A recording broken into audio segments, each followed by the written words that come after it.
வணக்கம். Hi friends, happy morning. ஒரு சின்னதாக ஒரு செய்தி. இறைவனின் படைப்பில் மிகப்பெரிய அதிசயம் அப்போ நான் நினைக்கிறது ரெண்டு விஷயம். இந்த உலகத்திலேயே மனித ஜீவன்கள் வாழக்கூடிய கோடிக்கணக்கான மக்கள் வாழக்கூடிய இந்த உலகத்தில் இறைவனுடைய எப்படி சொல்லுவாங்க, பொது உடைமை அப்படின்னுவாங்க இல்லையா, காமன் திங் அப்படின்னு சொல்லி பார்த்தோம்னா முதல்ல சிரிப்பு இல்லையா. It's a global language. இந்த உலகத்தில் எந்த மூலைக்கு நீங்கள் போனாலும் சிரிப்பு அப்படின்றது உலகத்தின் பொது மொழி, ஸ்மைல். அதனால் ஸ்மைலுக்கு நம்ம வாழ்க்கையில் மிக மிக மிக இம்பார்ட்டன்ட் கொடுங்க. அந்த புன்னகையை எப்படி வித்தியாசமாக அந்த புன்னகையை நீங்கள் பயன்படுத்த முடியும்னு கற்றுக்கிறது இன்னும் உங்களுக்கு மிகப்பெரிய ஒரு பலனை கொடுக்கும். So smile is first thing. ரெண்டாவது கண்ணீர்.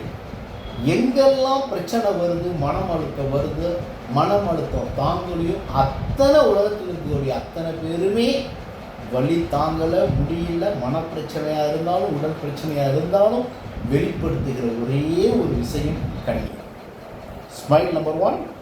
பாயிண்ட் நம்பர் 2, கண்ணீர். மூன்றாவது மிகப்பெரிய விஷயம், இந்த உலகம் முழுக்க இருக்கக்கூடிய அத்தனை மக்களுக்கும் ரத்தம் ஒன்று தான், அது சிவப்பு ரத்தம் மட்டும்தான். நான்காவது விஷயம், பிறந்த மனிதன் இந்த உலகத்தில் பஞ்சபூதம் சொல்லக்கூடிய 5 பஞ்சபூதங்களினால்தான் வளர்கிறான். அந்த பஞ்சபூதங்களால்தான் இந்த உலகத்தை விட்டு மறைந்தும் செல்கிறான். எத்தனையோ வித்தியாச கடவுள் இருந்தாலும் இறைவனுடைய படைப்பை பார்த்தீங்கன்னா இதில் நம்ம அடிக்கடி பயன்படுத்தக்கூடிய விஷயம் என்னன்னு கேட்டிங்கன்னா ஒரே ஒரு விஷயம்தான். Smile is a global language. உலகத்தில் இருக்கக்கூடிய, கிராமத்தில் இருக்கக்கூடிய, படித்தவர்லேருந்து படிக்காதவர்லேருந்து யார்கிட்ட வேணாலும் உங்களால் கனெக்ட் பண்ணக்கூடிய விஷயம், உடனே தெரியப்படுத்தக்கூடிய விஷயம் ஸ்மைல் அண்ட் டியர்ஸ், கண்ணீர். இந்த இரண்டும் இறைவன் படைப்பு.